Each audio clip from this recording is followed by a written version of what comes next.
Olá, boa noite a todos. Começamos mais uma semana com muita informação. Hoje é segunda-feira, 29 de novembro. Veja agora os destaques de hoje, aqui no Segunda Edição. A violência dentro de casa. Homem denuncia a própria mulher de tentar matá-lo. A polícia entra no caso e descobre que essa não é a verdadeira história. Há 2 dias do júri popular da Boate Kiss. Veja o depoimento emocionado de um jovem que fazia a primeira balada da vida na noite do incêndio. 2 minutos, 3 minutos tentando sair da boate porque tinha muita gente. Eu conseguia sentir, eu sentia pisar em outras pessoas. Faxina para escapar do rebaixamento. Grêmio dispensa 7 jogadores na reta final do Brasileirão. Até quem já foi chamado de craque está fora do elenco. Saiba quem foi cortado do grupo a partir de hoje. Será que vale tudo para não jogar a Série B? O SBT Rio Grande Segunda Edição começa agora e eu te convido. Vem com a gente.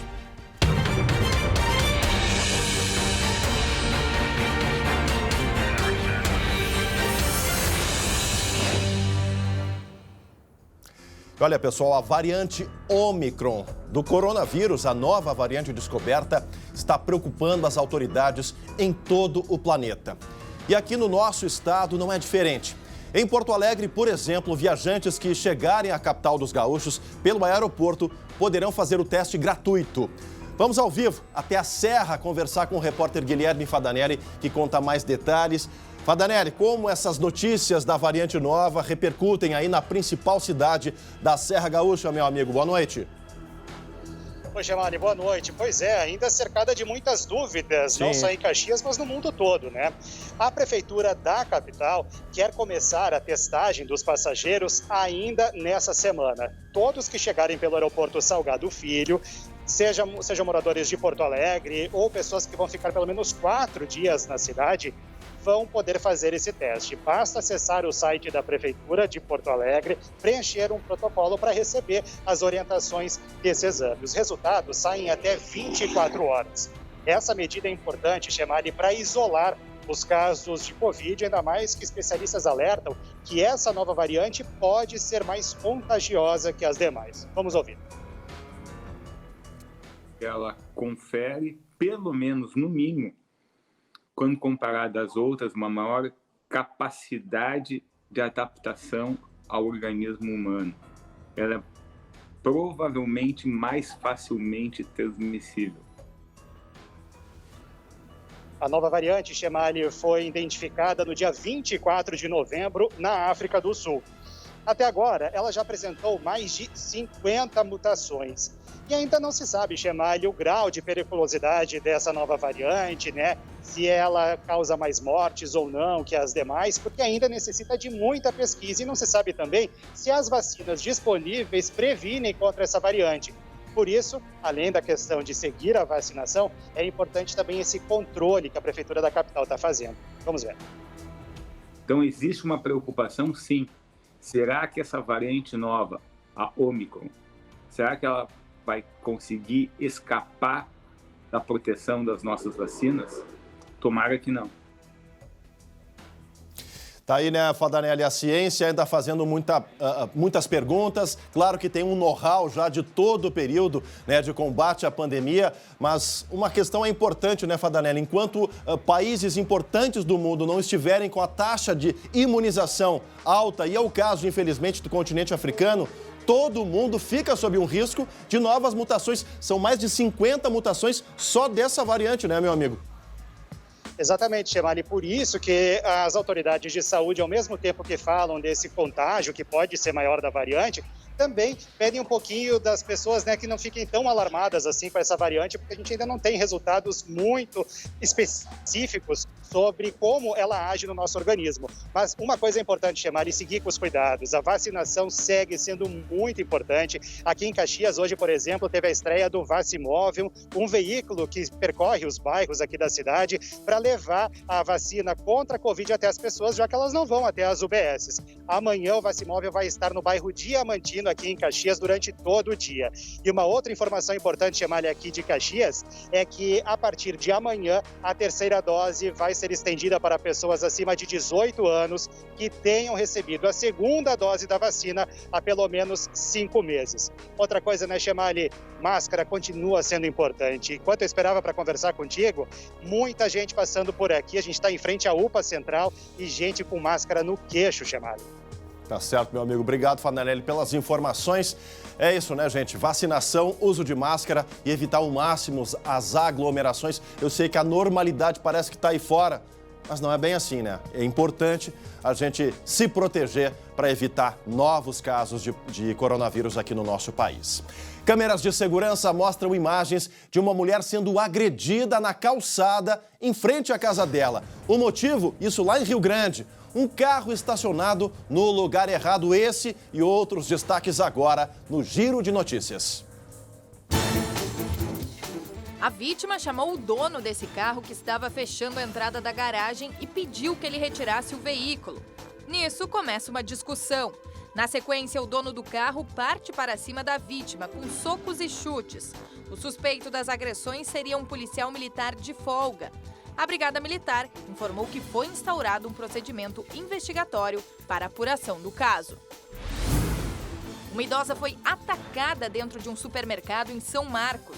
Nas imagens, o homem aparece partindo para cima da vítima com socos e chutes.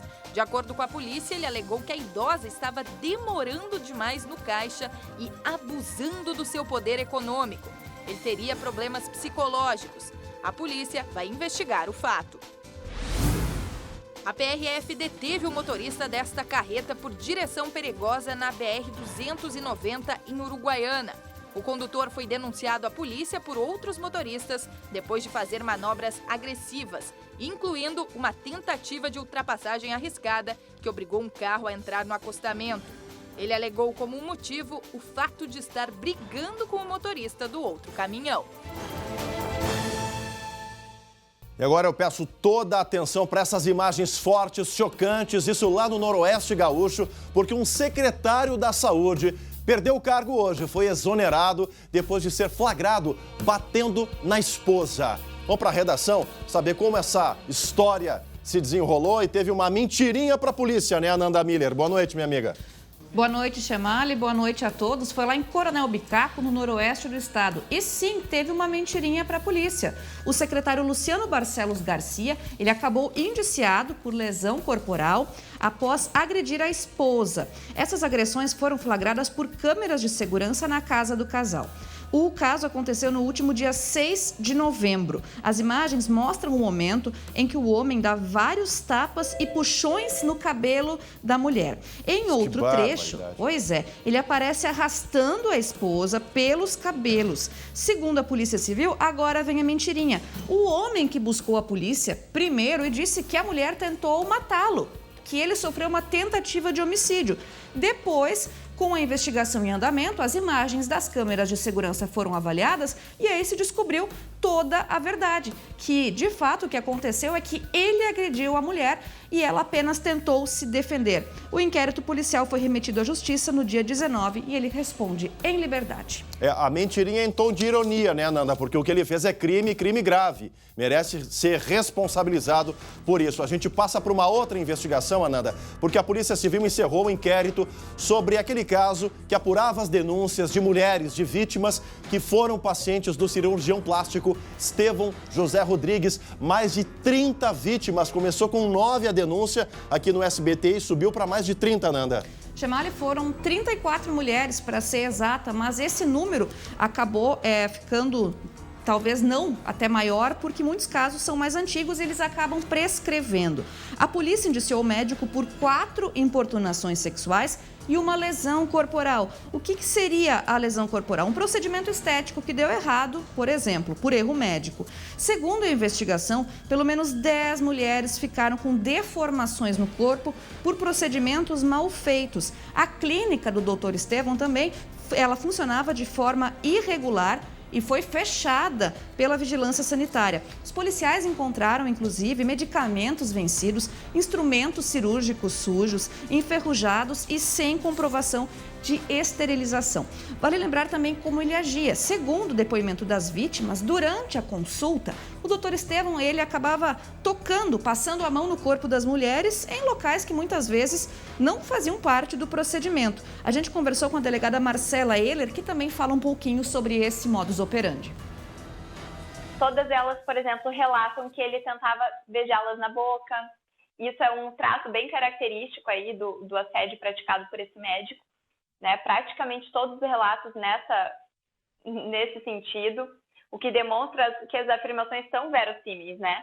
Não tem como 34 mulheres previamente terem combinado, vamos acusar a mesma pessoa, né? 34 mulheres sem ligação nenhuma. Pois é, as denúncias continuam, Chemali, e vale lembrar que esse caso veio à tona depois que uma paciente procurou a equipe do SBT e fez essa denúncia. O Dr. Estevão José Rodrigues segue preso, está atrás das grades desde o dia 9 de novembro e o Conselho Regional de Medicina abriu sindicância para apurar a conduta do médico, a importância de denunciar. Tá certo, Ananda Miller. Obrigado pelas informações. Doutor Estevão vai ter muito o que explicar para a Justiça por conta aí desses indiciamentos por parte da Polícia Civil. A gente sai um pouco da área policial para falar de esporte. Hora de esporte aqui com informações da verdadeira limpa que a direção do Grêmio fez lá no vestiário da Arena. O Matheus Schenck já está aqui comigo. Olha quantas mantas e emblemas ali na redação do Matheus Schenck em casa, gente. Meu amigo, faxina geral, vale tudo para escapar da segundona. Boa noite, Matheus. Oi, Chemali, boa noite para você, boa noite a todos. Pois é, uma honra participar ao vivo do pela primeira vez nesse novo estúdio. E você falou bem, né? Uma faxina no Grêmio hoje à tarde. O vice de futebol, Denis Abrão, confirmou hoje a saída de 7 jogadores. A gente tem até a tela com o nome dos 7 jogadores que estão afastados. Mas é importante destacar uma coisa, Chemali. Não significa que todos eles não jogam mais pelo Grêmio. O Denis Abrão deixou claro que esses 7 jogadores não jogam mais este ano. Ou seja, não atuam nas 3 rodadas finais do Campeonato Brasileiro. O Grêmio tem ainda 3 desafios para tentar o milagre. Escapar do rebaixamento é bem difícil, né, Chemali? Dos 7 jogadores, só 2 foram confirmados pelo Denis Abrão como fora dos planos também para 2022. O zagueiro Paulo Miranda e o meia Jean-Pierre. Jean-Pierre que a gente destaca, né? É um jogador que surgiu muito bem, camisa 10, meio-campista clássico, jogador que chegou a ser cotado para a seleção brasileira pela sua qualidade técnica, mas não explodiu. E dos 7 jogadores que estão nessa lista, só o Jean-Pierre esteve em campo contra o Bahia, na derrota do Grêmio por 3-1, que praticamente rebaixou o Grêmio no Campeonato Brasileiro. E o Denis Abrão, hoje à tarde, ele foi perguntado pelo Jean-Pierre justamente por que o Jean-Pierre está nessa lista. E ele falou que o Jean-Pierre não estava afim. Vamos acompanhar. Jean-Pierre não está afim e não queria jogar. Estava desconfortável. O treinador já tinha afastado ele de 3 viagens, no intuito de melhorar a condição dele, e não melhorou. Dói, mas tem que ser tomadas as decisões. Ele é o culpado? Não. Nós todos somos culpados. Gente. Tá complicada a situação. Agora vamos falar do co-irmão, que é aqui do ladinho do SBT, do Colorado, porque dá para se contentar com a Sul-Americana, já que a Libertadores parece que tá bem difícil, né, Schenck? Olha, Chemali, eu vou falar como analista, tá? Eu acho que o Inter não deveria se contentar com a Sul-Americana. O Inter tem elenco para mais. Ontem o Inter empatou com o Santos em 1-1 no Beira-Rio. O Inter que segue uma fase muito ruim, né, Chemali? 2 vitórias nas últimas 11 partidas do Campeonato Brasileiro. E, inclusive, ó, a informação para ti aí, Chemali. Diego Aguirre muito provavelmente não vai seguir no cargo para 2022. Justamente por causa dessas partidas recentes do Inter. A direção está desgostosa, vamos dizer assim, com o desempenho do time que está muito abaixo. Hoje, o Inter é 9º colocado e iria só para a Sul-Americana. Tá certo, Schenck. Obrigado pelas informações, meu amigo. A dupla Grenal em momentos de baixa no Campeonato Brasileiro. Ainda hoje, aqui no Segunda Edição, as homenagens pelos 5 anos do acidente com o avião da Chapecoense. Você vai saber como estão as famílias de algumas das vítimas dessa tragédia. E também o depoimento emocionante de um sobrevivente do incêndio da Boate Kiss. A gente volta já já. Voltamos ao vivo com a Segunda Edição para todo o nosso Rio Grande. E olha, pessoal, hoje faz 5 anos da maior tragédia do futebol brasileiro.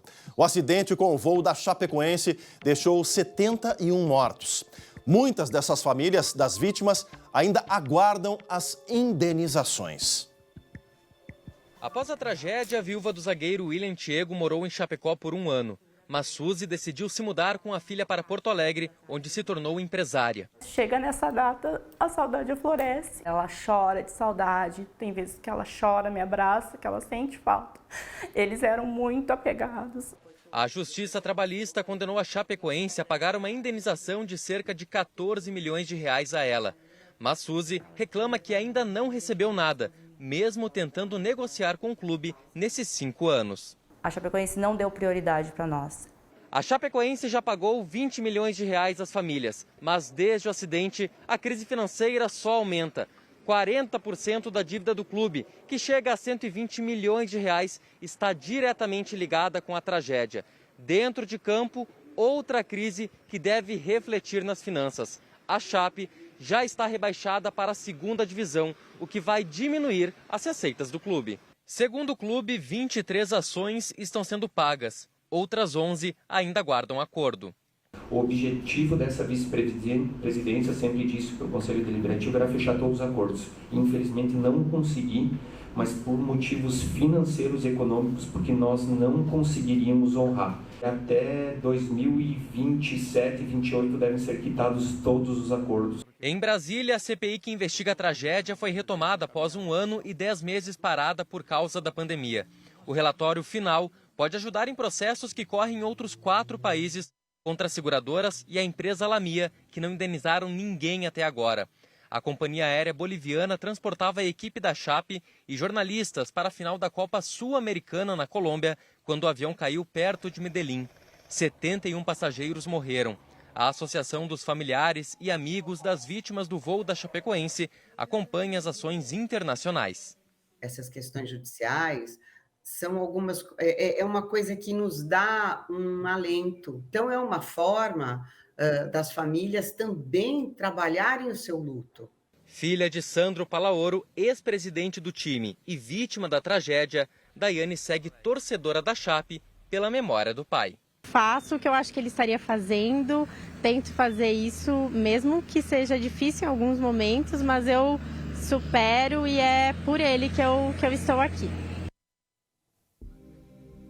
A condição financeira da Chapecoense já rebaixada, todo mundo sabe, né? É difícil. Agora tem que dar um jeito de honrar as sentenças judiciais. Quanto à Lamia, a Lamia cometeu um crime com a questão do seguro. Cometeu um crime. Quis economizar no combustível, tinha que sequestrar os bens da Lamia para pagar essas indenizações.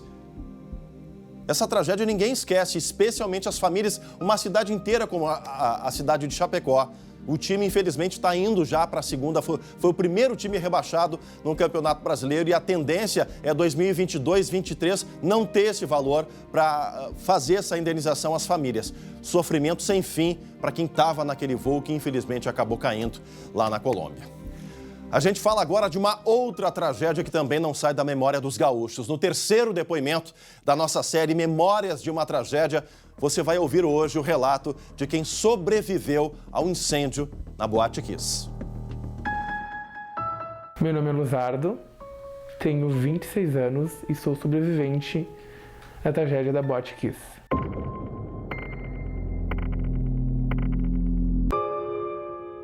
...18 anos, primeira festa, aquele alvoroço de estar no meio de pessoas, de jovens. E já 11h30 da noite estava cheia a boate. Estava lotada e já tinha uma fila enorme na frente.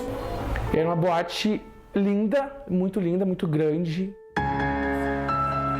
2 minutos, 3 minutos tentando sair da boate porque tinha muita gente. Eu conseguia sentir, eu sentia pisar em outras pessoas. É como se fosse um pesadelo, tu de olhos fechados, tu não conseguia se mover, mas tu sabia que tinha que viver, tu tinha que lutar, né? E tu saber que tinha outras pessoas contigo era o mais desesperador. Eu tinha uma amiga, eu tinha uma tia ali dentro, mas eu sabia que eu tinha que me salvar. E cadê as pessoas que estavam comigo? Né? E aí tu entra mais no desespero. E até hoje, 8 anos se passaram praticamente e eu tento criar um bloqueio daqui isso pra mim não sofrer.